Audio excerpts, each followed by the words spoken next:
దేవుడు మనల్ని రక్షించారు. God saved us from hell. నరకాగ్ని నుంచి అని వాల్యూమ్ సరిపోద్ది. మనల్ని నరకం నుంచి రక్షించారు. యేసుక్రీస్తు లోకానికి ఎందుకు వచ్చారంటే మనల్ని నరకాగ్ని నుంచి రక్షించడానికి. కానీ రక్షణ యొక్క మొత్తం ఉద్దేశము ఇది మాత్రమే కాదు. అంటే కేవలం నరకం నుంచి రక్షించబడమే మన రక్షణ పొందడంలో ముఖ్య ఉద్దేశము. అది ఇంపార్టెంట్ ప్రైమరీ థింగ్. అయితే దేవుని యొక్క వాస్తవికమైన ఉద్దేశం అసలు ఎందుకు మనల్ని రక్షించారని అంటే, దేవుడు మనకి తన మహిమను ఇవ్వాలనుకుంటున్నాడు. తన మహిమను ఇవ్వాలనుకుంటున్నాడు. యెషయా గ్రంథము 42వ అధ్యాయము 8వ వచనము మనం ఒకసారి చదివినట్లయితే, యెహోవాను నేనే, ఇదే నా నామము, మరి ఎవనికి నా మహిమను నేనిచ్చువాడును కాను, నాకు రావాల్సిన స్తోత్రము విగ్రహములకు చెందనీయను. దేవుడు అంటున్నారు, నా మహిమ నేను ఎవరికి, నా మహిమ నాదే అని అంటున్నారు. సాతానుని దేవుడు పరలోకం నుండి వెళ్ళగొట్టడానికి ఉన్న కారణం ఏంటంటే, సాతాను దేవుని మహిమను కోరుకున్నాడు.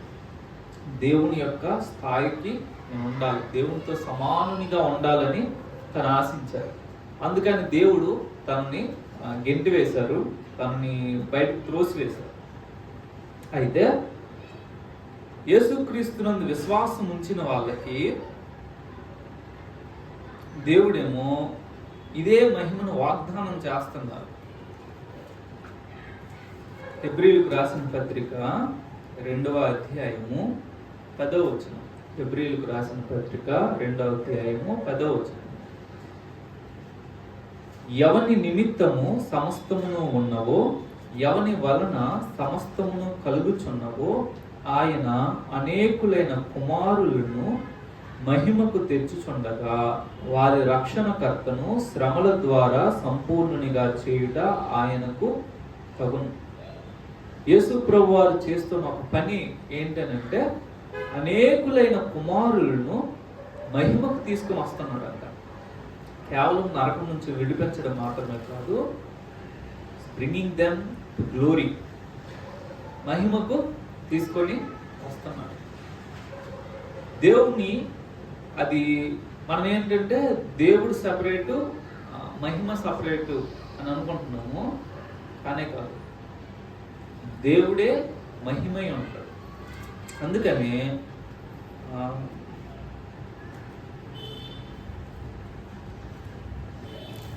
2వ తెస్సలోనికీయులకు రాసిన పత్రికలో 2వ అధ్యాయము 14వ వచనం చదివితే అక్కడ ఇలా రాయబడి ఉంది. 2వ తెస్సలోనికీయులకు రాసిన పత్రిక 2వ అధ్యాయము 14వ వచనం. మీరెలాగున రక్షింపబడి మన ప్రభువైన యేసుక్రీస్తు యొక్క మహిమను పొందవలనని ఆయన మా సువార్త వలన మిమ్మను పిలిచారు. దేవుడు పిలిచారు, యేసు ప్రభు వారు పిలిచారు. దేనికి పిలిచారు అని అంటే, తన మహిమను మనం పొందాలని పిలిచారు. యేసు ప్రభు వారు ఈ లోకంలో ఉండి తన చివరి కాలంలో చేసిన చివరి ప్రార్థన యోహాను 17వ అధ్యాయం ఉంటుంది. తండ్రి, లోకము పుట్టుక మునుపు నీ యొద్ద నాకు ఏ మహిమ ఉందో ఆ మహిమతో నువ్వు ఇప్పుడు నన్ను మహిమపరచు. యేసు ప్రభు వారు ఈ లోకంలోనికి వచ్చినప్పుడు తనకున్న మహిమను విడిచిపెట్టి ఈ లోకంలోనికి సాధారణమైన వ్యక్తిగా వచ్చారు. యేసు ప్రభు వారు చేసిన కార్యాలన్నీ దేవునిగా చేయలేదు, ఒక మనిషిగా చేశారు, సంపూర్ణ మానవునిగానే చేశారు. అందుకని యేసు ప్రభు వారు ఈ లోక యాత్రను ముగించుకుని వెళ్ళేటప్పుడు అంటున్నారు, తండ్రి, నేను నీ దగ్గరికి వస్తున్నాను. నీ దగ్గరికి రావాలంటే లోకం పుట్టుక మునుపు నీ దగ్గర నాకు మహిమ ఉంది కదా, ఆ మహిమను నాకు ఇప్పుడు ఇవ్వు. ఆ మహిమ లేకపోతే నేను నీ దగ్గరికి రాలేదు. ఆ మహిమతో నువ్వు నన్ను ఇప్పుడు మహిమపరచాను. The glory what Jesus had. ఏ మహిమనైతే యేసు ప్రభు వారు కలిగి ఉన్నారో ఆ మహిమనంట ఆయన యందు విశ్వాసం ఉంచిన వాళ్ళకి ఇస్తున్నాడంట. ఆ మహిమను ఇస్తున్నాడు. దేవుడు మనం అందరినీ పిలిచారు కదా. పిలువబడిన వారు అనేకులు, ఏర్పాటు చేయబడిన వాళ్ళు. పిలిచాడంటే దేనికి పిలిచాడు? దేనికి పిలిచాడు దేవుడు? దేనికి ఏర్పాటు చేశాడు? అనే కాదు, అనేకమైన పిలుపులు ఉన్నాయి. కానీ ముఖ్యంగా అసలు వాస్తవికంగా పిలిచింది దేనికంటే మనం ఆయన మహిమను పొందాలని పిలిచారు. మనం చాలాసార్లు చాలా థ్యాంక్ఫుల్గా ఫీల్ అవుతాం దేవునికి. ఎందుకనంటే ఒకప్పుడు మన దీన స్థితి, ఒకప్పుడు సమాజంలో మనకున్న స్థితి, ఇప్పుడు మనకున్న స్థితి, ఒకప్పుడు మనం అనుభవించిన కష్టాలు, ఇప్పుడు మనం ఉన్న ఆశీర్వాదకరమైన స్థితి, ఇవి చూసినప్పుడు దేవా నువ్వు నా మీద ఎంత కనికరం చూపించావయ్యా, నువ్వు నాకు ఎన్ని మేలు చేసావని కృతజ్ఞతా హృదయం నిండిపోయి ఏడుస్తాం. దేవ ఇంత మేలు నువ్వు నాకు చేసావు, ఎక్కడో ఉండాల్సిన వాడిని నువ్వు ఎక్కడికో తీసుకొచ్చి, ఏవో కష్టాలు పడుతూ కన్నీరు కారుస్తూ ఉండాల్సిన వాడిని ఈరోజు ఆనందించేటట్లుగా నువ్వు నన్ను ఉంచాలని విల్ ఫీల్ వెరీ థ్యాంక్ఫుల్. మన జీవితంలో అనేక సందర్భాలు ఉంటాయి. అప్పుడప్పుడు జ్ఞాపకం చేసుకున్నప్పుడు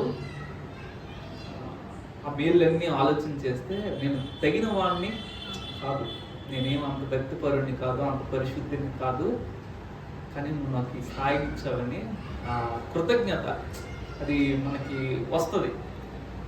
దేవుడికి చాలాసార్లు మనము వందనాలు చెప్పుకుంటాం. కానీ నిజంగా అసలు ఎవరికైనా బైబిల్ నిజంగా అర్థమైతే వాళ్ళ జీవితంలో చింత అనేది ఉండదు, బాధ అనేది ఉండదు. మా జీవితంలో ఇది జరగలేదు, మాకు ఈ కష్టాలు ఉన్నాయని వరి అయ్యేవారు, ఏడ్చేవాళ్ళు బహుశా నేను అనుకుంటాను బైబిల్ వాళ్ళకి అర్థం కాలేదు. నిజంగా బైబిల్ మనకు అర్థమైతే మన జీవితంలో ఏ కష్టం కూడా కష్టం కాదు. Nothing, that is nothing. ఏమీ కష్టం కాదు, అన్నింటినీ ఎదుర్కోగలం. ఎప్పుడనంటే వాక్యం మనకు అర్థమైనప్పుడు. వాక్యంలో దేవుడు వాగ్దానం చేశాడు. ఏం వాగ్దానం చేశాడంటే, పిల్లలారా నేను నా మహిమను మీకు ఇస్తాను. యెషయా గ్రంథం 42లో అంటున్నారు, నేను నా మహిమను ఎవ్వరికి ఇవ్వనని అంటున్నారు. ఆ మహిమను టచ్ చేయాలని కొందరు చూసి నిత్య నాశనానికి వెళ్ళిపోయారు, నరకాగ్నికి వెళ్ళిపోయారు. మనకి వేరే మహిమ ఇవ్వట్లేదు దేవుడు, తన సొంత మహిమను ఇస్తున్నాడు. Own glory what God had, అదే మహిమనంట మరికి పిలికిస్తున్నాడు. దేవుడు అంత మహిమను మనకి ఇచ్చినప్పటికీ కూడా మనం సాతాను అవ్వం. ఎందుకు అవ్వము? దేవుని మహిమను మనకిస్తాడు, ఇచ్చిన తర్వాత కూడా యుగాలలో ఎప్పటికీ మనం సాతాను అవ్వం, మనం ఒక లూసిఫర్ అవ్వం. ఎందుకు అవ్వము అని అంటే ఆయన తన మహిమను మనకి ఇస్తారు, కానీ వాట్ వీఆర్ అన్నది మనకి బాగా తెలుసు. ఈ చిన్న చిన్న మేలులకే మనము ప్రభు పాదాల దగ్గర కన్నీరు కారుస్తున్నట్టుగా పరలోకం వెళ్ళిన తర్వాత ఆయన చేసే ఆ అద్భుతాన్ని చూసి యుగాలు ఏడుస్తాం. అంటే నాట్ బికాస్ పెయిన్తో కాదు, నేను తగిన వాడిని కాదు, నేను పుట్టికతోనే పాపిని, ఎన్నోసార్లు తప్పిపోయాను, ఎన్నోసార్లు రక్షకునికి నేను దుఃఖాన్ని కలిగించాను. అయినా సరే ఆయన నన్ను ఎదురు నిలబెట్టి తన మహిమను ఇస్తున్నాడు. మహిమ అంటే ఏంటి? మహిమ అంటే కరెక్ట్ వర్డ్స్ మనం పెట్టలేము, కానీ మహిమ వెలుగుతూ ఉంటుంది. గ్లోరీ విల్ షైన్, మహిమ ప్రకాశం. దేవుడు తన మహిమను మనకిచ్చినప్పుడు, ఇప్పుడు యెరూషలేము పట్టణం గురించి చెప్తూ గొర్రెపిల్ల దేవుడు దానికి వెలుగై ఉంటాడు, దేవుని మహిమే అందులో ప్రకాశిస్తుంది అని ఉంటుంది. సో దేవుని మహిమకున్న ఒక స్వభావం ఏంటంటే విల్ గివ్ లైట్. దేవుడు తన మహిమను మనకి ఇస్తాడు, ఆ మహిమ వెలుగుతూ ఉంటుంది. మనం ఒక్కొక్కరమే ఒక్కొక్క స్టార్ లాగా ఉంటాం. నాట్ ఆర్డినరీ థింగ్, అది చిన్న విషయం ఏమీ కాదు. ఒక్కొక్కరు ఒక స్టార్. దేవుణ్ణి ఎవరు సమీపించలేరు. ఉండే కెరూబులు శరాపులు తమ ముఖాలని ఎందుకు కప్పుకుంటున్నాయి? ఆ మహిమను తట్టుకోలేకపోతున్నాం. అవి ఓపెన్ చేసి ఇట్లాగా దేవుణ్ణి మేము చూడాలంటే చూడలేదు. అంత మహిమ కలిగిన దేవుడు అందులో తగ్గించబడలే. తన మహిమ, తను ఏ మహిమను కలిగి ఉన్నాడో ద సేమ్ గ్లోరీ ఆయన మనకిస్తున్నాడు. ఆ మహిమ కోసమే ఆయన సువార్త ద్వారా పిలుస్తున్నాడు. రోగాలు తీయడానికి, లేకపోతే ఇంకేదో అట్లా చిన్న చిన్న ఇట్లు కాదు. దేవుడు వాస్తవికంగా మనల్ని పిలిచింది దేనికంటే, నేను ఏ మహిమను కలిగి ఉన్నానో ఆ మహిమను నేను నీకు ఇస్తాను. ఉచితంగా ఇస్తాడంట. రూపాయి కూడా కట్టాల్సిన అవసరము లేదు. ఆ మహిమను దేవుడు ఉచితంగా ఇవ్వాలనుకుంటున్నాడు. ఎప్పుడు అని అంటే పేతురు చెప్తారు, 1 పేతురు 1:7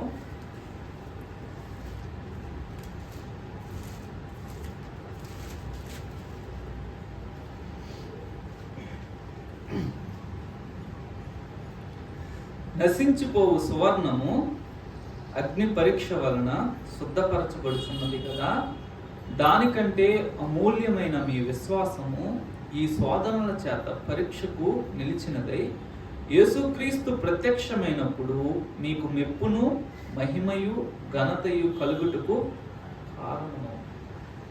యేసుక్రీస్తు ప్రత్యక్షమవుతారంట. అప్పుడు మన విశ్వాసానికి తగిన మెప్పు, ఘనత, మహిమ కలుగుతుంది. యేసు ప్రభువారు ఎప్పుడైతే మధ్యాకాశానికి వస్తారో సంఘం ఎత్తబడుద్ది. ఎత్తబడినప్పుడు ఆయన మనందరికీ తన మహిమను ఇస్తారు. ఆ మహిమను పొందుకోవాలనంటే, దేవుడిచ్చే మహిమను పొందాలనంటే ఈ భూమి మీదే ఉండేటప్పుడే మనము దానికి రెడీ అవుతా ఉండాలి. లేదంటే already we had some glory. ఇప్పుడు యేసు ప్రభువు నా మహిమను వాళ్ళకి ఇస్తున్నాను అని అంటారు. నేనే నా మహిమను ఇస్తున్నాను.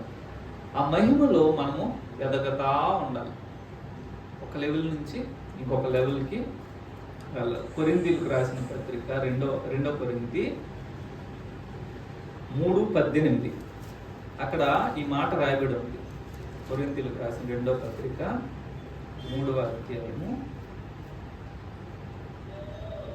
18. మనమందరమును ముసుగులేని ముఖముతో ప్రభువు యొక్క మహిమను అద్దము వలె ప్రతిఫలింపజేయుచు మహిమ నుండి అధిక మహిమను పొందుచు ప్రభువుకు ఆత్మ చేత ఆ పోలికగానే మార్చబడుచున్నాం. మోషే యొక్క అనుభవం ఏంటంటే, తను 40 దినాలు దేవునితో మాట్లాడుతూ ఉన్నారు. తను వచ్చినప్పుడు తన ముఖం ప్రకాశిస్తుందంట. అది తనకు తెలియలేదు. తను మామూలుగా వచ్చి వీళ్ళతో మాట్లాడితే ఇశ్రాయేలు చూడలేకపోయారంట. మోషేని చూడలేకపోతే మోషే ఏమో ముసుగు వేసుకుంటాడు. ముసుగు వేసుకుని తన గ్లోరీని కొంచెం వాళ్ళకి ఇబ్బందికరంగా లేకుండా ఉంచాడు. తర్వాత ఆ గ్లోరీ లేదు. కొన్ని రోజుల తర్వాత గ్రాడ్యువల్గా తగ్గిపోయింది. అయితే పౌలు గారు అంటున్నారు, మేము అలా చేయట్లేదు, మేము మోషే ముసుగేసుకున్నట్లుగా వేసుకోవట్లా. పై వచ్చిన ఉంటారు 12:13 తగ్గిపోవచ్చున్న మహిమ యొక్క అంతమును ఇశ్రాయేలీయులు తేరి చూడకున్నట్లు మోషే తన ముఖము మీద ముసుగు వేసుకొను. మేము అట్లు చేయక ఇట్టి నిరీక్షణ గలవారమై బహుధైర్యముగా మాట్లాడుచున్నాము. మేము అలాగ చేయట్లేదు.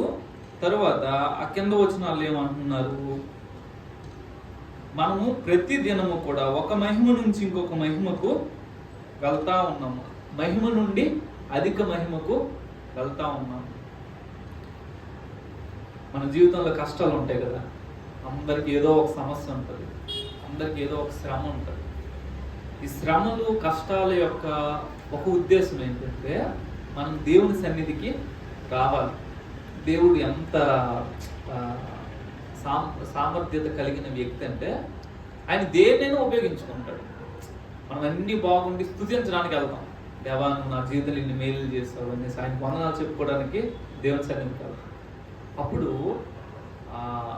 మనం ఆయన సన్నిధిలో ఉన్నంత కాలము ఆయన ఒక మహిమను మనకి ఇంపార్ట్ చేస్తూ ఉంటాం. ఇప్పుడు గాడ్ ఈజ్ ఇన్ఫైనైట్ గాడ్, దేవుడు అనంతుడైన దేవుడు.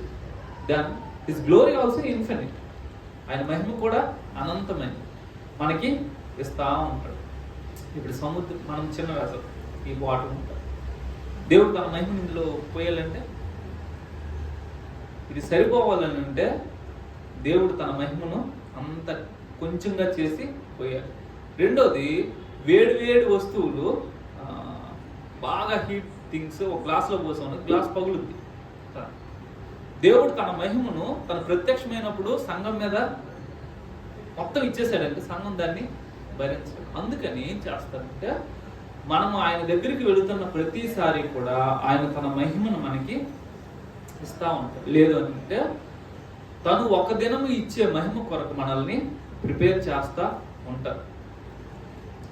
దానికి మనం ప్రిపేర్ అవ్వకపోతే ఒకరోజు ఆ మహిమను మనము పొందడము జరగదు. అందుకనే మనకుండే సమస్యలన్నింటినీ దేవుడు ఉపయోగించుకొని మనం ఆయన సన్నిధికి వెళ్తున్న ప్రతిసారి కూడా తన మహిమను ఈ దినము, రేపటి దినము, ఎల్లుండు సమస్యలు తీరట్లే కానీ వెళ్ళి ప్రార్థన చేస్తున్నాం. ప్రార్థన చేస్తున్నప్పుడు దేవుడు చేస్తున్న పని ఏంటి? తనకున్న మహిమలో కొంత ఇస్తా ఉన్నాం. ఆ మహిమను మనము క్యారీ చేస్తాం. వెలుగు సంబంధులు, మీరు వెలుగు సంబంధులను మనకు తెలీదు ఏ వ్యక్తి దేవుని సంబంధి, ఏ వ్యక్తి దేవుని సంబంధి కాదని. కానీ అంధకార రాజ్యానికి లేకపోతే దేవదూతలకి, దెయ్యాలకి ఖచ్చితంగా తెలుసు ఈ వ్యక్తి దేవుని సంబంధి, ఈ వ్యక్తి దేవుని సంబంధి. ఎందుకనంటే ఈ వ్యక్తి దేవుని మహిమను క్యారీ చేస్తా ఉంటాడు. తను వెళ్తున్నంత దగ్గర ఆ దేవుని యొక్క వెలుగు కనిపిస్తుంది. అందుకే మన ప్రెజెన్స్, ఈవిల్ స్పిరిట్స్ ఉన్న వాళ్ళని చూడండి, వాళ్ళు మన పక్కన కూర్చోడానికి కూడా భయపడతారు, గడగడగడగడగా వణుకుతారు. ఎందుకు? we have some glory, darkness ఈ గ్లోరీని తట్టుకోలేదు. దేవుడు అందరినీ నశించకూడదు, ఎవరు నశించకూడదు అనేసి ఆశపడుతున్నాడు, అందరినీ వెల్కమ్ చేస్తున్నాడు. కానీ అందరు వెళ్ళలేరు. ఎందుకు వెళ్ళలేరంటే దేవుడు సరే రారా బాబు అని పిలిచినా సరే తట్టుకోలేదు. ఆ వచ్చే వ్యక్తి తట్టుకోలేదు. ఒక పాపి అయిన మనుష్యుడు మహాపరిశుద్ధుడైన దేవుని సన్నిధికి వెళ్ళి నిలబడము అసంభవం. అడవు ఫీల్ అయ్యేది ఏంటంటే ఈ మహిమలో నేను ఉండే కంటే నరకంలో ఉండడం కొంచెం సేఫ్ అనుకుంటాడు. అంత భయంకరంగా ఉంటుంది పాపికి. ఎందుకనంటే తట్టుకోలేదు. ఇప్పుడు సూర్యుని అంత దూరం నుండి చూస్తే బాగుంటుంది, సూర్యుడు దగ్గరికి వెళ్ళేలా చూస్తే దేవుడు యొక్క మహిమను తట్టుకోవడము అంత కష్టమైన విషయం. అయితే ఎవరైతే యేసుక్రీస్తు రక్తము చేత కడగబడతారో, ఎవరైతే ఆయన్ను ప్రభువుగా అంగీకరిస్తారో వాళ్ళకి దేవుడు ఆ కృపణిస్తాడు, ఆ మహిమను తట్టుకునే కృపణిస్తాడు. అందుకని మనం ప్రతిదినము కూడా ఒక మహిమ నుంచి ఇంకొక మహిమకు, ఆ మహిమ నుంచి ఇంకొక మహిమకు, ఎంతటి వరకు యేసుక్రీస్తుకు కలిగి ఉన్న మహిమను మనము పొందేంత వరకు బాగా మార్చబడతా ఉంటాం. ఈరోజు ఈ సంవత్సరం ఉన్న మహిమ రేపు నెక్స్ట్ సంవత్సరం వచ్చే మహిమ కంటే దీనికంటే అది ఎక్కువగా ఉంటుంది. మనం అట్లా వెళ్తా ఉండాలి. ఇక్కడ కింద 4వ అధ్యాయము 17-18 మనం చూసినట్లయితే, మేము దృశ్యమైన వాటిని చూడక అదృశ్యమైన వాటిని నిదానించి చూచుచున్నాం గనుక క్షణమాత్రముండు మా చులకని శ్రమ మా కొరకు అంతకంతకు ఎక్కువగా నిత్యమైన మహిమ భారమును కలుగు చేయుచున్నది. యాలి అనగా దృశ్యమైనవి అనిత్యములు, అదృశ్యమైనవి నిత్యములు. పౌలు గారు అంటున్నారు, మేము దృశ్యమైనవి చూడట్లేదు, అదృశ్యమైనవి మేము చూస్తున్నామని అంటున్నారు. దృశ్యమైనవి ఏంటంటే మేము శ్రమ పడుతున్నాం, మేము లిటరల్గా ఇప్పుడు చూస్తే శ్రమ పడుతున్నాము. కానీ ఆ శ్రమని నేను అదృశ్యమైనవి చూసినప్పుడు ఈ శ్రమ కొంచెం కాలం ఉంది, తర్వాత చులకని శ్రమ, చాలా తేలికైన శ్రమ అంటారు. పౌలు గారు అనుభవించిన కష్టాలు ఆయన రాస్తారు, ఇన్ని కష్టాలు పడతారు, కానీ ఆయన వర్డ్స్లో ఏమంటున్నారు, మహిమతో కంపేర్ చేసినప్పుడు ఇప్పటి కాలపు శ్రమలు ఎన్న తగినవి కాదు, కౌంటబుల్. ఆ మహిమను మనం దృష్టిలో పెట్టుకుంటే ఈ లోకంలో మనం అనుభవించే శ్రమలు ఏవి కూడా పెద్దగా మనల్ని బాధించవు. మనం ఎప్పుడు మాట్లాడితే నిరుత్సాహపడుతున్నాం, మాట్లాడితే కృంగిపోతున్నాము, మాట్లాడితే డేలా పడిపోతున్నాము అని అంటే మనకి ఈ మాటలు సరిగ్గా అర్థం కావట్లేదు. శ్రమ వచ్చింది దేనికి వచ్చింది? నేను మహిమలోనికి ప్రమోట్ అవ్వడం కోసమే వచ్చింది. నేను ఒక డిగ్రీ ఆఫ్ గ్లోరీ నుంచి ఇంకో డిగ్రీ ఆఫ్ గ్లోరీలోనికి దినదినము వెళ్ళాలని రోజుకో శ్రమ సమస్య వస్తున్నాయి. అది మనకు అర్థమైనప్పుడు శ్రమ వచ్చినందుకు, దేవా ఈ శ్రమ ఇచ్చావు, వందనాలు, దీన్ని ఎట్లాగా నేను ఓవర్కమ్ చేయాలో నాకు సహాయం. ఆ శ్రమ అయిపోద్ది, మళ్ళీ కొత్తది ఏదో స్టార్ట్ అవుతుంది. ఇట్లా జీవితాంతం వస్తూనే ఉంటాయి. ఎక్కడ దాకా? మన మరణము యొక్క చివరి దినం, మన జీవిత కాలం యొక్క చివరి దినం వరకు కూడా ఏదో ఒక సమస్య, ఏదో ఒక కష్టము మనకు. ముఖ్య ఉద్దేశం ఏంటంటే నా పిల్లలు నా మహిమను పొందుకోవాలి. నా పిల్లలకి నేను నా మహిమను ఇవ్వాలనుకున్నాను. నా పిల్లలు నా మహిమలో దినదినము ఎదుగుతా ఉండాలి. ఫిలిప్పీలకు రాసిన పత్రిక 3వ అధ్యాయము 21వ వచనంలో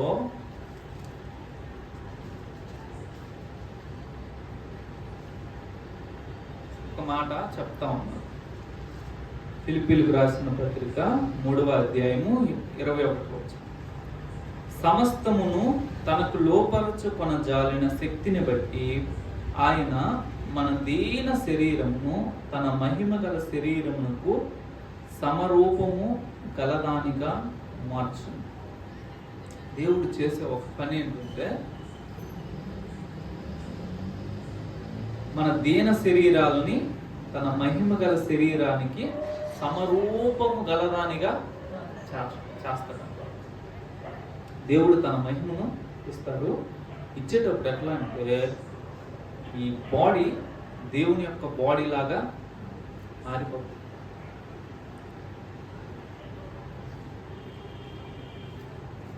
ఆ మహిమ గల శరీరానికి ఇంకెప్పటికీ అంతం ఉండదు, కష్టం ఉండదు, వేదన ఉండదు, కన్నీరు ఉండదు.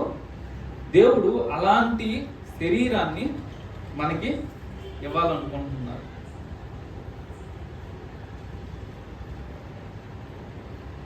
ఇక్కడ 1 కొరింథీ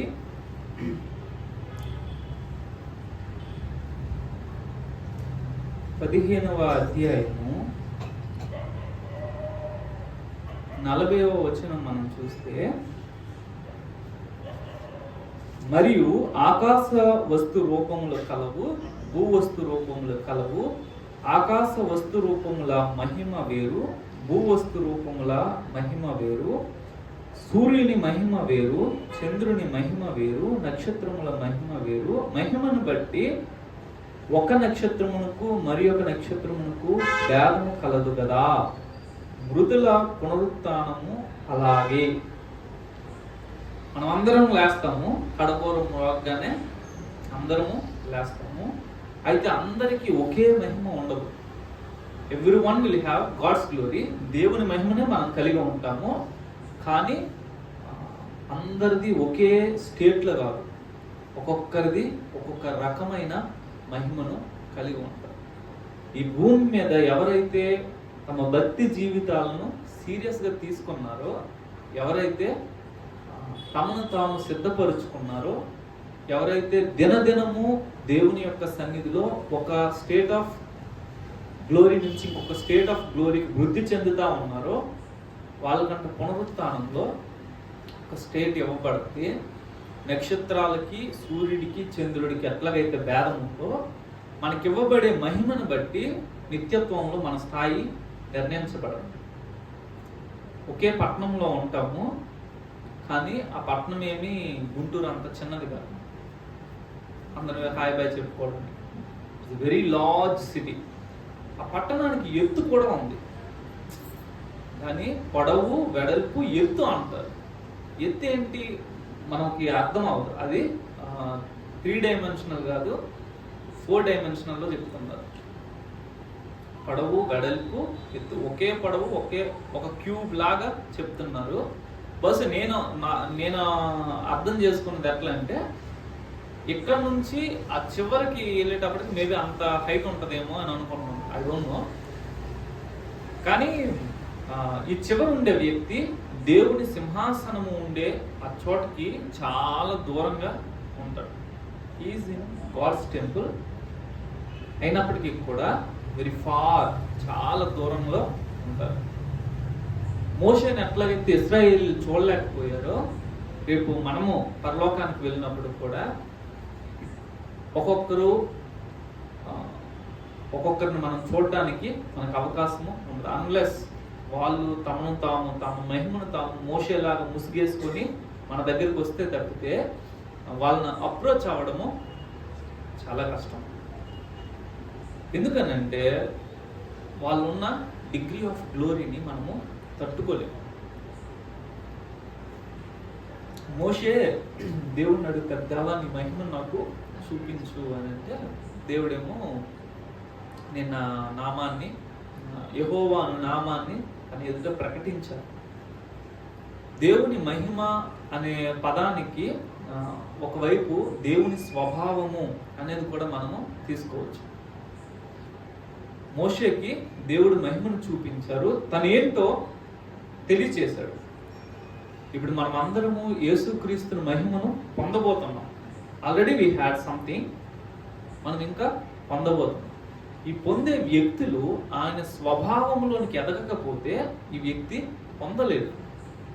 ఏదో వెలుగును పొందడం కాదు, ఆయన నేచర్లోనికి, ఆయన స్వభావంలోనికి మనము మన జీవిత కాలంలో ఎదగకపోతే ఆయన ఇచ్చే మహిమను మనం పొందడము కష్టమవుతుంది. తర్వాత మనము ప్రకటన గ్రంథము 21వ అధ్యాయంలో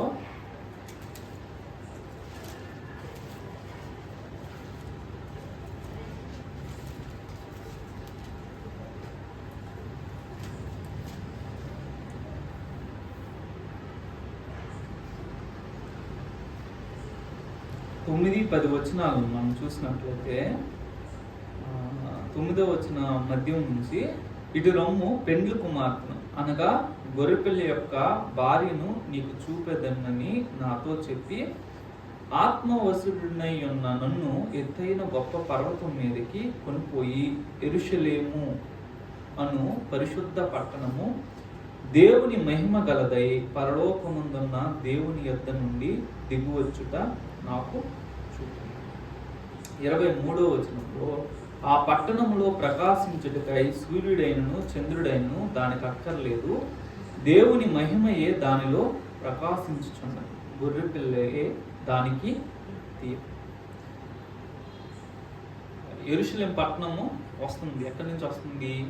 దేవుని దగ్గర నుంచి వస్తుంది. ఆ పట్టణానికంట దేవునికి ఏ మహిమ ఉందో ఆ మహిమ ఆ పట్టణానికి ఉంది. క్రొత్త ఆకాశము క్రొత్త భూమి వస్తాయి అంటున్నాం కదా. వాస్తవానికి ఏంటంటే ఈ పట్టణము భూమి మీదకి రాలేదు, దేవుని యొద్ద నుండి వచ్చిందని ఉంది తప్పితే ఆ పట్టణం భూమి మీదకి, క్రొత్త భూమి మీదకి వచ్చిందని లేదు. ఆ పట్టణం దేవుని దగ్గర నుండి వచ్చి ఉంది. ఎక్కడికి వచ్చింది? మేబీ ఆకాశ మధ్యంకు వచ్చింది. ఆ పట్టణానికి దేవుని యొక్క మహిమ ఉంది. ఆ మహిమ దానిలో ప్రకాశిస్తూ ఉంది. 24వ వచనంలో, జనములు దాని వెలుగునందు సంచరింతురు, భూరాజులు తమ మహిమను దానిలోనికి తీసుకొని వస్తారు. దాని వెలుగులో జనములు సంచరిస్తారు. భూమి మీద ఉండే రాజులు తమ మహిమను దానిలోనికి తీసుకొని వస్తారు. సరిగ్గా దీన్ని ఎట్లాగ మనం అర్థం చేసుకోవాలో తెలియదు, కానీ పట్టణం ఒక దగ్గర ఉంది, భూమిలో జనులు దాని వెలుగులో సంచరిస్తారు. పట్టణంలో ఉన్న ప్రజలు వేరుగా ఉన్నారు, దానికి ఉండే వెలుగులో భూమి మీద ఉండే ప్రజలంతా సంచరిస్తారు. ఈ భూమి మీద ఉండే రాజులు వాళ్ళ మహిమను ఆ పట్టణంలోనికి తీసుకొని వస్తారు. ఇటువంటి మహిమ కలిగిన పట్టణంలోనికి మనము వెళ్ళబోతా ఉన్నాం.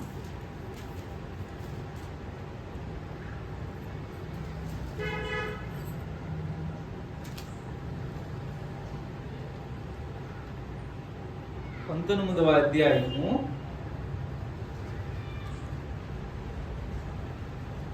6-7 వచనాలు.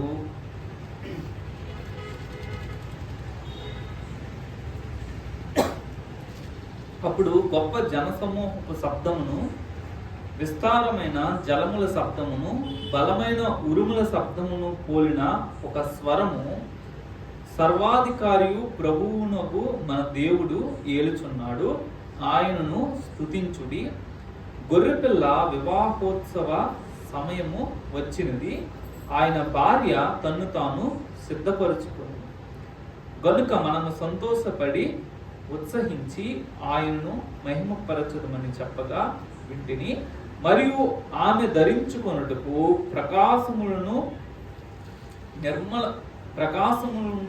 నిర్మలమునైన సన్నపు నారబట్టలు ఆమెకి ఇవ్వబడును, అవి పరిశుద్ధుల నీతి క్రియలు. సంఘానికి దేవుడు ఒక వస్త్రాన్ని ఇస్తున్నాడు. అవి ఏంటంటే పరిశుద్ధులందరూ చేసిన నీతి క్రియలు వస్త్రంగా సంఘానికి ఇస్తున్నారు. ఈ వస్త్రాన్ని ధరించుకొని ఆ సంఘము ఆ పట్టణంలో ఉంటది. తనను తాను సిద్ధపరుచుకుంది. ఇక్కడ 18వ అధ్యాయంలో బబులోను గురించి చెప్తూ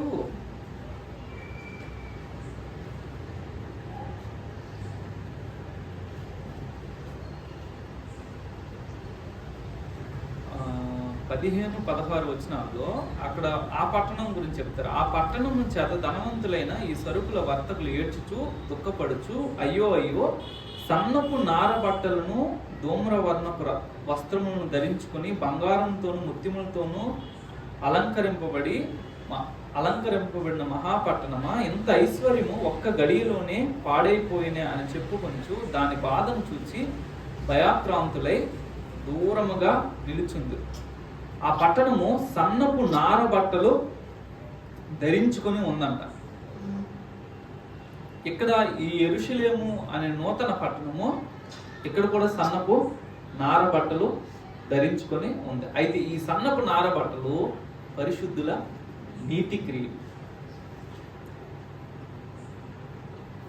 ఇప్పుడు చూడండి, అయిపోయింది, శర్మన్ అయిపోయింది. దేవుడు ఏ మహిమను ఎవరికి ఇవ్వనంటున్నాడు, ఆ మహిమను తన యందు విశ్వాసం ఉంచిన వాళ్ళకి ఇవ్వాలనుకుంటున్నాడు. ఆ మహిమ కోసమే మనల్ని పిలిచాడు. సువార్త ద్వారా యేసుక్రీస్తునందు విశ్వాసం ఉంచాడు. విశ్వాసం ఉంచిన వాళ్ళకి నేను నా మహిమను ఇస్తాను. ఆ మహిమలోనికి ఎంటర్ అయిన మనము ప్రతిదినము కూడా ఒక స్థితి నుంచి ఇంకొక డిగ్రీ ఆఫ్ గ్లోరీకి ఎదుగుతా ఉండాలి. అలా ఎదిగే క్రమంలో మనకొచ్చే కష్టాలు, మనకొచ్చే బాధలు, వీటన్నిటిని ఒక పాజిటివ్ దృక్పథంతో తీసుకోవాలి తప్పితే వాటిని బట్టి మనం కృంగిపోవడానికి వీల్లేదు.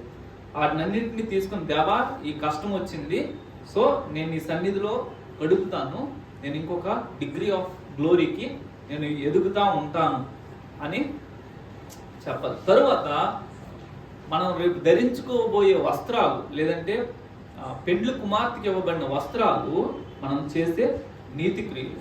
చూడండి, ప్రార్థన చేయని క్రైస్తవుడు, దేవునితో అనుదినము గడపని క్రైస్తవుడు, నీతి క్రియలు లేని క్రైస్తవుడు రేపు మహిమలో ఉంటాడనుకోవడం కల.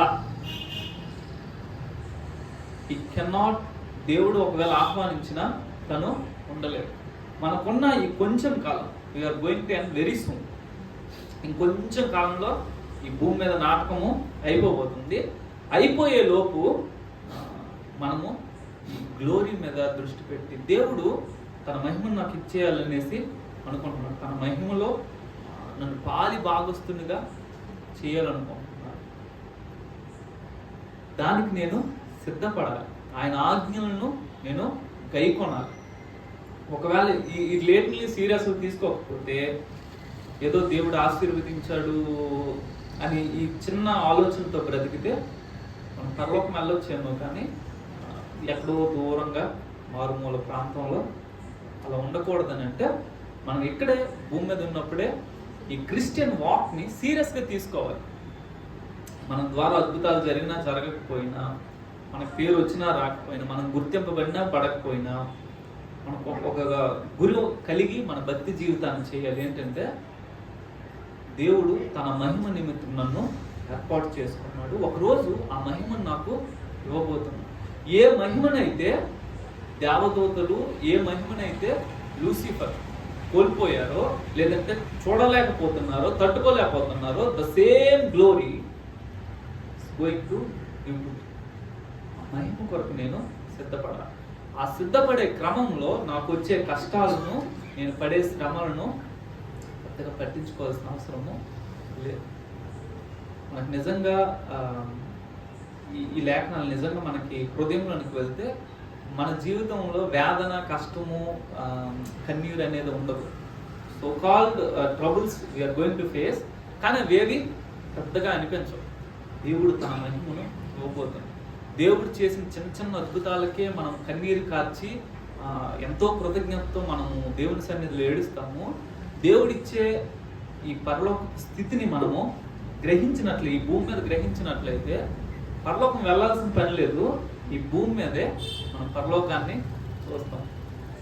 నేను అనుకున్నాను ఇప్పుడు పరలోకం ఎలా ఉంటుందో నాకు దర్శనంలో కూడా కనిపించలేదు, కానీ నాకు తెలుసు హృదయంలో ఆ సమాధానము, పరలోకం ఎంత హ్యాపీగా ఉంటుందో నౌ ఐఎమ్ ఎక్స్పీరియన్స్. నాకు ఇప్పుడు అర్థమవుతా ఉంది. అది ప్రతి క్రైస్తవుడికి దేవుడిచ్చిన ఆశీర్వాదం, వాగ్దానం. ఎప్పుడో పరలోకం వెళ్ళి దర్శనాలు చూస్తే కాదు, లేఖనంలో వాగ్దానం చేసిన దాన్ని, లేఖనంలో చెప్తున్న దాన్ని వాస్తవము అని మనం నమ్మినప్పుడు పరలోకం యొక్క ఆనందము మన హృదయాల్లోనికి వచ్చేస్తుంది. దేవుని మహిమను గురించిన వాగ్దానాన్ని బట్టి మనం ఈ లోకంలో ఎన్ని శ్రమలు వచ్చినా, ఎన్ని కష్టాలు వచ్చినా వాటిని మనము ఎదుర్కోగలం. ఆ ఒక్క గురితోనే మన భక్తి జీవితాన్ని చేయాలి. నాకు వచ్చే నిందలైనా సరే, నాకు వచ్చే కష్టాలైనా సరే, ఆ మహిమకు నేను ఇంకా ఇంకా ఇంకా ఎదుగుతూ ఉండాలి. పాపం చేసే ప్రతి ఒక్కరు కూడా మనం ఏదో ఒక మిస్టేక్ చేస్తూ ఉంటాము. అయితే విల్ఫుల్గా పాపంలో కంటిన్యూ అవుతున్న వ్యక్తి తను రిపెంట్ అవుతాడు, మళ్ళీ దేవునితో నడక ప్రారంభిస్తాడు. ప్రారంభించిన తను చాలా లాస్ అయిపోతాడు. ఇప్పుడు దేవుని మహిమ ఇన్ఫైనైట్ అని చెప్పుకున్నాను కదా, తను ఈ మహిమను పొందే క్రమంలో ఒక 10 సంవత్సరాలు ఒక దూరం వచ్చాడు. ఇప్పుడు ఒక పాపంలో పడాడంటే ఈ లాస్ట్ ద గ్లోరీ, ఆ మహిమను కోల్పోతాడు. మళ్ళీ ఇక్కడ ఎక్కడో రిపెంట్ అయ్యి మళ్ళీ ప్రారంభిస్తాడు, మళ్ళీ అదే మహిమను పొందుకుంటూ ఆ గ్లోరీలో ఎదుగుతా ఉంటాడు. నిత్యత్వంలో వెళ్ళి దేవుని మహిమను నేను ఎంత కోల్పోయాను నా జీవితంలో, నేను ఇంత ఇంటెన్సిటీని తట్టుకోవాల్సిన వాడిని, నేను పాపం చేసి రిపెంట్ అయ్యి మళ్ళీ పాపం చేసి మళ్ళీ రిపెంట్ అయ్యి మళ్ళీ పాపం చేసి మళ్ళీ రిపెంట్ అవడం ద్వారా నేను కొద్ది ఇంటెన్సిటీని మాత్రమే తట్టుకోగలుగుతున్నాను. నిత్యత్వంలో బాధపడతాం. పునరుత్థానంలో మనకి ఇవ్వబడిన మహిమ అల్టిమేట్. అప్పుడు చంద్రుడికి ఉన్న మహిమను మనము, చంద్రుడికి ఉన్నటువంటి మహిమను మనం పొందితే అదే ఇటర్నిటీ. నిత్యత్వం అంతా అదే మహిమలో ఉండాలి. అప్పుడు సూర్యునికి ఉన్న మహిమ లాంటి మహిమను మనం పొందితే that will be the eternity. అందుకని భూమి మీద ఉన్నప్పుడే we have to take our life serious, very very serious. ఏదో భక్తి చేస్తున్నామని కాదు, కానీ దేవునికి ఆయాసకరమైనది, దేవునికి ఆజ్ఞలకు విరోధంగా నాలో ఏమైనా ఉందా, నా ఆలోచన ధోరణి ఏమైనా విరోధంగా ఉందా, నేను దేవుని మీద ఏమైనా సనుగుతున్నానా, దేవుణ్ణి అపార్థం చేసుకుంటున్నానా, నా హృదయంలో దేవుని మీద ఏమైనా కష్టం ఉందా, నా సహోదరుని పట్ల నేను వ్యవహరించాల్సిన విధానం లేఖనాల్లో ఉన్నదానికి నేను విరోధంగా ఉందా, నేను సరిపోయినట్లుగా వ్యవహరిస్తున్నా, ఇవన్నీ చెక్ చేయాలి. ఎందుకనంటే these will determine in what glory we will be happy, we will be. ఏ మహిమలో మనం ఉండాలో ఆయన లేఖనాలను మనం అనుసరిస్తున్న విధానము నిర్ణయిస్తుంది.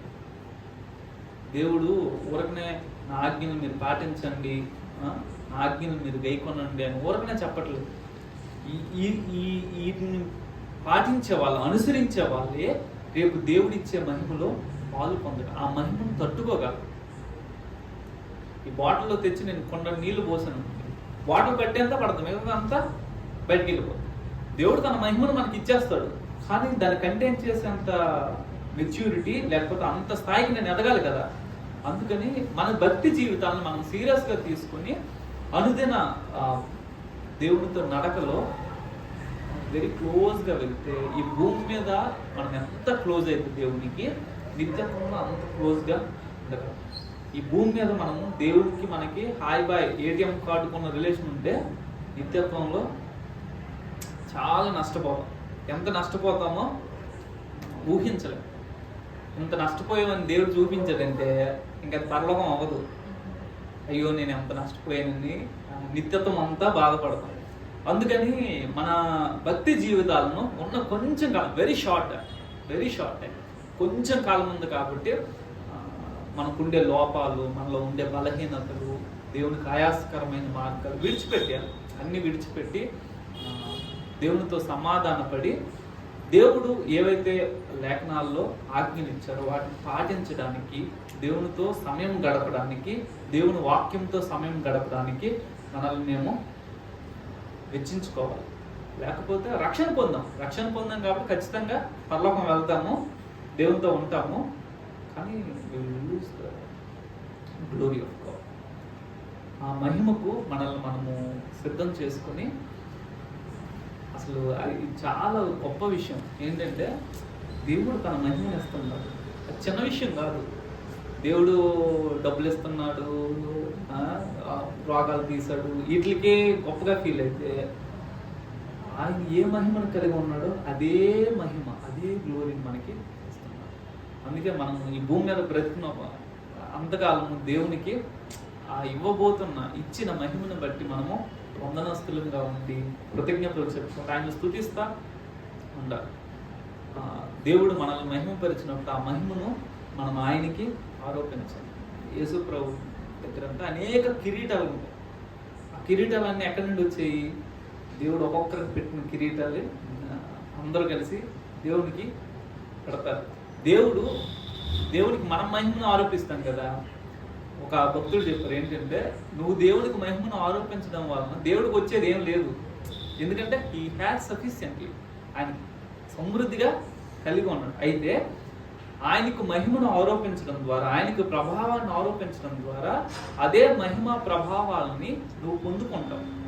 అందుకోసమే ఎప్పుడూ దేవుణ్ణి మహిమపరుస్తూ ఉండాలి, ఎప్పుడూ దేవుణ్ణి స్తుతిస్తూ ఉండాలి, ఎప్పుడూ ఆయన గణపరుస్తూ ఉండాలి.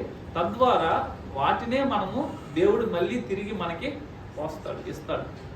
అందుకని ఆ గురి కలిగి మన భక్తి జీవితాలను చేద్దాం. దేవుడి మాటలను మన వెనుకల్లో దీవించిన కాక ఒక మాట ప్రార్థన. మహాపరిశుద్ధుడును జీవము కలిగిన తండ్రి, మీకు స్తోత్రాలు చెల్లిస్తున్నాము. ప్రభా దేవా, ఈ లోకంలో నువ్వు మాకు ఎంతో మేలు చేసావు ప్రభా, ఎన్నో మేలు చేసావు. వాటన్నిటికంటే ముఖ్యంగా ప్రభా మమ్మల్ని రక్షించావు నాయన.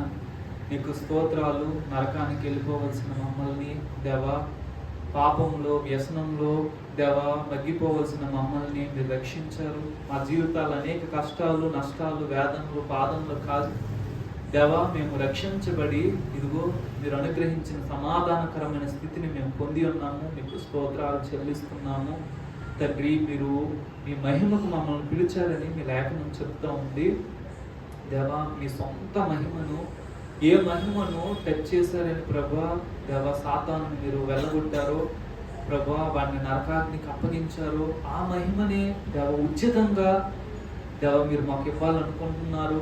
అయినా మీకు స్తోత్రాలు చెల్లిస్తున్నాము. మీ ఉన్నతమైన మనసును బట్టి అయ్యా పాపులమైన మా పట్ల మీకున్న ప్రేమ కనికరముల కొరకు వందనాలు చెల్లిస్తున్నాము దేవ. మిమ్మల్ని సరిగా అర్థం చేసుకోవడానికి సహాయం దయచేయండి దేవ. మా జీవితాల్లో ఉన్న కష్టాలు, బాధలు వీటన్నిటిని సరైన కోణంలో చూడడానికి కృప దయచేయమని వేడుకుంటున్నాను ఒక మహిమ నుంచి ఇంకొక మహిమకు దేవా, మహిమ నుండి అధిక మహిమకు మేము మా ఆయుష్ కాలము దేవా, మిగిలిన కాలం అంతా కూడా దానిని గురి కలిగి మేము బ్రతకడానికి మాకు సహాయం చేయమని ప్రార్థన చేస్తున్నాం. నీకు ఆయాసకరమైన మార్గాలను విడిచిపెట్టి దేవా, లేఖనాల ప్రకారంగా నడుచుకోవడానికి మమ్మల్ని పురికొల్పమని ప్రార్థిస్తున్నాం. నీకు స్తోత్రాలు చెల్లిస్తున్నాము దేవా. మీరు కృప దయచేయండి, మమ్మల్ని అందరినీ బలపరచండి. ఈ మానసిక దేవా పాప బంధకాల్లో మేము ఉండకుండా దేవ స్వేచ్ఛగా నాయన మిమ్మల్ని ఆరాధిస్తూ, వాక్యాన్ని ధ్యానిస్తూ, మిమ్మల్ని ప్రార్థిస్తూ మహిమ నుండి అధిక మహిమను మేము పొందడానికి సహాయం దయచేయండి. మీరు కృప చూపించండి. మీ కృపా హస్తాలకు మమ్మల్ని అప్పగించుకుంటూ యేసు నామమున ప్రార్థన చేస్తున్నాము తండ్రి. ఆమేన్.